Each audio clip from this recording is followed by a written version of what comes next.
രക്തസാക്ഷി ഫണ്ട് തിരിമറി ആരോപണം ഉന്നയിച്ച CPM ജില്ലാ കമ്മിറ്റി അംഗം വി കുഞ്ഞികൃഷ്ണനെ പാർട്ടിയിൽ നിന്ന് പുറത്താക്കി. ജില്ലാ കമ്മിറ്റി തീരുമാനം ജില്ലാ സെക്രട്ടറി KK രാഗേഷാണ് വാർത്താസമ്മേളനത്തിൽ വെളിപ്പെടുത്തിയത്. തനിക്കെതിരെ നടപടി എടുത്തേക്കുമെന്ന് വി കുഞ്ഞികൃഷ്ണൻ തന്നെ കഴിഞ്ഞ ദിവസം വ്യക്തമാക്കിയിരുന്നു. അച്ചടക്ക നടപടി ചർച്ച ചെയ്യാൻ ചേർന്ന CPM കണ്ണൂർ ജില്ലാ കമ്മിറ്റി യോഗത്തിന്റേതാണ് തീരുമാനം. ഗുരുതരമായ അച്ചടക്ക ലംഘനം നടത്തിയ കുഞ്ഞികൃഷ്ണനെ പാർട്ടിയിൽ നിന്ന് പുറത്താക്കാൻ ജില്ലാ സെക്രട്ടേറിയറ്റ് കഴിഞ്ഞ ദിവസം തീരുമാനിച്ചിരുന്നു.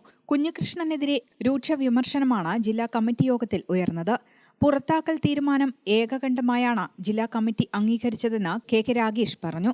പാർട്ടിക്കെതിരായി അജണ്ട സെറ്റ് ചെയ്തുള്ള അഭിമുഖമാണ് സ്വകാര്യ ചാനലുമായി കുഞ്ഞികൃഷ്ണൻ നടത്തിയത്. കൃത്യമായ സമയം കണക്കാക്കിയാണ് അഭിമുഖം നൽകിയത്. ഉന്നയിച്ച ആരോപണങ്ങൾ എല്ലാം പാർട്ടി അന്വേഷിച്ച് തീർപ്പ് കൽപ്പിച്ച കാര്യങ്ങളാണ്. 2022 ഏപ്രിൽ മാസം പാർട്ടി പരിഹാരം കണ്ട വിഷയത്തിന് ശേഷം കുഞ്ഞികൃഷ്ണൻ ജില്ലാ കമ്മിറ്റി അംഗം വരെയായി. ജില്ലാ കമ്മിറ്റി അംഗമായ ശേഷം റൂറൽ ബാങ്കിന്റെ ഭൂമി ഇടപാടുമായി ബന്ധപ്പെട്ട TI മധുസൂദനനെ അധിക്ഷേപിക്കുകയാണ് കുഞ്ഞികൃഷ്ണൻ ചെയ്തത്. ബാങ്കിന്റെ ഭാരവാഹി അല്ലാത്ത മധുസൂദനെ എന്തിനാണ് ക്രൂശിച്ചതെന്നും രാഗേഷ് ചോദിച്ചു. ഈ സഹകരണ സ്ഥാപനം ഭൂമി എടുത്തതുമായി ബന്ധപ്പെട്ടുകൊണ്ടുള്ള വിഷയം ജില്ലാ കമ്മിറ്റി ചർച്ച ചെയ്തു. അതോടൊപ്പം തന്നെ ഇങ്ങനെ ഉന്നയിച്ച വിഷയവും ജില്ലാ കമ്മിറ്റി ചർച്ച ചെയ്തു. ഈ ജില്ലാ കമ്മിറ്റിയിൽ ഉന്നയിച്ചതുകൊണ്ടാണ് തനിക്കെതിരായിട്ട് നടപടി വന്നതെന്നാണ് അദ്ദേഹം പറഞ്ഞത്. ജില്ലാ കമ്മിറ്റിയിൽ ഉന്നയിക്കുകയല്ല ഇത്. ജില്ലാ കമ്മിറ്റിയിൽ ഉന്നയിക്കുന്ന വിഷയം, തനിക്ക് വിയോജിപ്പുള്ള വിഷയം എങ്ങനെയാണ് മാധ്യമങ്ങളിൽ വരുന്നത്? ജില്ലാ കമ്മിറ്റിയിൽ ഉന്നയിക്കുകയും പാർട്ടി കമ്മിറ്റിയിൽ ഉന്നയിക്കുകയും ഉന്നയിച്ച വിഷയം മാധ്യമങ്ങളിൽ ചർച്ചയാവുകയും ചെയ്യുന്ന സ്ഥിതിയുണ്ടായി. എങ്ങനെ സംഭവിച്ചു? അപ്പോൾ ചർച്ചയായതുകൊണ്ട് തന്നെ ഈ സംബന്ധിച്ച് പാർട്ടിക്ക് നിലപാട് വ്യക്തമാക്കണമായിരുന്നു. തെറ്റായ കാര്യമാണ്, ഒരടിസ്ഥാനവുമില്ലാത്ത കാര്യമാണ് പാർട്ടി DC-യിൽ ഉന്നയിച്ചത്. പരിശോധിച്ചപ്പോൾ ഒരടിസ്ഥാനവുമില്ല. കമ്മീഷൻ വെച്ച് അന്വേഷിച്ചതാണ്, ഒരടിസ്ഥാനവുമില്ല.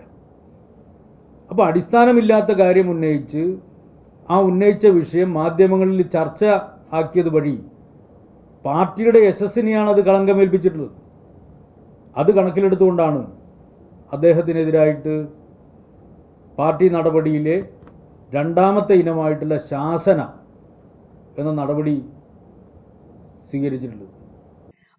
പാർട്ടി കമ്മിറ്റിയിൽ ഉന്നയിച്ച വിഷയങ്ങൾ മാധ്യമങ്ങളിൽ ചർച്ചയാക്കി എന്ന് കണ്ടെത്തിയതിനെ തുടർന്ന് ശാസന നടപടി സ്വീകരിച്ചു. ജില്ലാ കമ്മിറ്റി യോഗത്തിൽ രൂക്ഷമായ വിമർശനം അന്ന് കുഞ്ഞികൃഷ്ണനെതിരെ ഉയർന്നു. വിഭാഗീയ പ്രവർത്തനത്തിന്റെ ഭാഗമായാണ് അടിസ്ഥാനരഹിതമായ ആരോപണങ്ങൾ ഉന്നയിച്ചത് എന്ന കമ്മീഷൻ കണ്ടെത്തൽ കുഞ്ഞികൃഷ്ണൻ അടക്കം അംഗീകരിച്ചു. കുഞ്ഞികൃഷ്ണൻ നടത്തിയ വാർത്താ ചോർച്ചയുടെ കൃത്യമായ രേഖ പാർട്ടിക്കുണ്ട്. കുഞ്ഞികൃഷ്ണൻ പരസ്യമാക്കിയ സാഹചര്യത്തിലാണ് ഇക്കാര്യങ്ങൾ പാർട്ടി പുറത്തു പറയുന്നത്. വാർത്ത ചോർത്തുന്നതിൽ മാധ്യമങ്ങളോട് കുറ്റസമ്മതം നടത്തി. ചോർത്തിയപ്പോൾ തന്നെ കുഞ്ഞികൃഷ്ണൻ കമ്മ്യൂണിസ്റ്റ് അല്ലാതായി മാറി. ശാസനയ്ക്ക് ശേഷം 6 മാസത്തോളമായി പാർട്ടി പരിപാടികളാൽ പങ്കെടുക്കാറില്ല. മധുസൂദനോടുള്ള പക കാരണമാണ് ഇപ്പോഴത്തെ വെളിപ്പെടുത്തലെന്നും രാഗേഷ് പറഞ്ഞു. കൃത്യമായ ലക്ഷ്യമുണ്ട്. തെരഞ്ഞെടുപ്പ് വരാൻ പോവാണ്. മധുവിനോടുള്ള പക, ആ പകയെ അടിസ്ഥാനപ്പെടുത്തിക്കൊണ്ട് നേരത്തെയുള്ള അന്വേഷണ കമ്മീഷൻ റിപ്പോർട്ടിൽ ചൂണ്ടിക്കാണിച്ചതുപോലെ TI മധുസൂദൻ എന്ന പാർട്ടി നേതാവിൻ്റെ സ്വീകാര്യത, അദ്ദേഹത്തിൻ്റെ യശസ്, അതിന് കളങ്കപ്പെടുത്തുന്നതിന് വേണ്ടി ബോധപൂർവം നടത്തുന്ന വൈര്യ നിര്യാതന ബുദ്ധിയോടുകൂടി നടത്തുന്ന പ്രവർത്തനമല്ലേ? അദ്ദേഹത്തിൻ്റെ നിലപാടുകളിൽ നിന്ന് വ്യക്തമല്ലേ? ഗ്രാമിക ന്യൂസ്, കണ്ണൂർ.